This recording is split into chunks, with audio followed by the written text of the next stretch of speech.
parte una grande rivolta dal Sulcis che coinvolgerà tutta la Sardegna. Qui bisogna affermare, tanto prima o poi, piano piano, ci fermiamo comunque. Parte da Trattalias la protesta degli artigiani, dei pastori e degli agricoltori del Sulcis, che questo sabato manifesteranno contro i rincari sui costi dell'energia e delle materie prime che stanno gravando pesantemente sulla produzione delle aziende. Una grandissima manifestazione dove i sardi chiedono rispetto. Cercheremo comunque di fare un tam-tam e coinvolgere dal Sulcis, arrivare all'Ogliastra, la Barbaggia, la Gallura.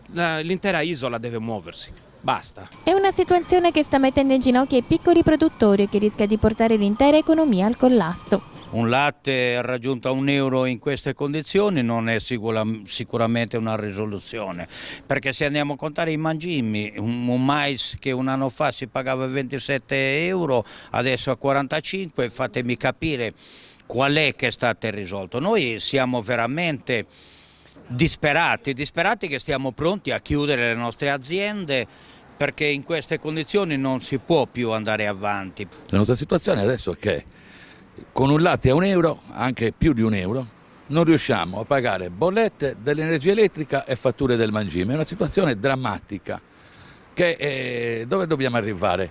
Non possiamo scaricare tutto, da una parte ci scaricano i costi, tutto quello che aumenta, mangimi, tutto quanto lo scaricano su di noi. Una parte lo scaricheranno sul consumatore e noi siamo l'anello debole della catena.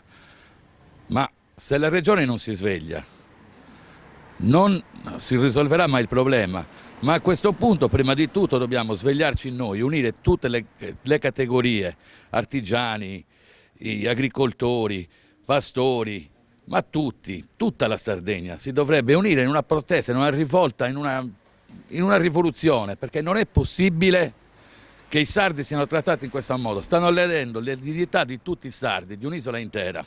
Noi mandiamo ai mercati generali di Torino, Milano, insomma le città grosse del nord Italia, però anche lì abbiamo dei problemi sempre più grossi, perché alla fine non ci sta restando niente. Se si pensa che una cassa che fa €5 lorda, alla fine all'agricoltore gli restano €2 scarsi. Quindi stiamo parlando di prezzi veramente irrisori. Ce li pagano quando non ce n'è.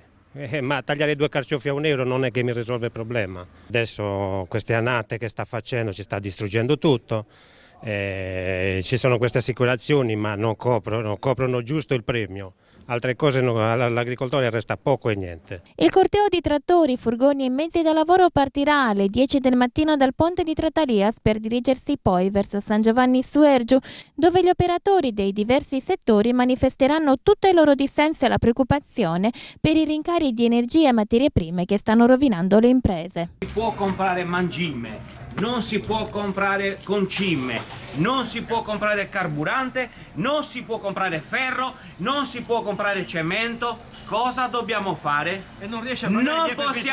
Non possiamo competere con i trasporti perché sono troppo cari, siamo in un'isola, cosa dobbiamo fare?